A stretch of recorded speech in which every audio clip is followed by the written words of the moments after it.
Bismillahirrahmanirrahim. Alhamdulillah. Wa salatu wa salamu ala rasulillah. Amma ba'd. Assalamu alaikum wa rahmatullahi wa barakatuh.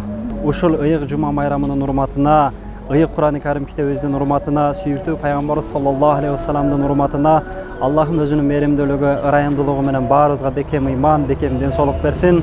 Баарыбызды жакшылыктын, ачкычы жамандыктын коркусу кылсын. Ыйман Аманат коомдук кайрымдуулук фонду Өрнөк айылында салынып жаткан мечитке бир аз болсо дагы жардам берүү максатында акча алып келди. Ушул акчаны төлөс 96-лары чогултуп берди. Аллахым кылган ихсандарын кабыл кылсын. Ушул ихсандардын берекетинен дүйнө жана ахиреттин толук жакшылыгын берип, бейиштин бардык эшиктерин ачып, тозоктун бардык эшиктерин жапкан болсун. Аллахым ар дайым ушундай салих амалдарды кылганга баарыбызга мүмкүнчүлүк берген болсун. Ассаламу алейкум ва рахматуллахи ва баракатух.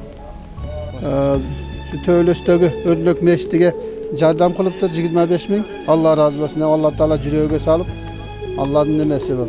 Фазилы.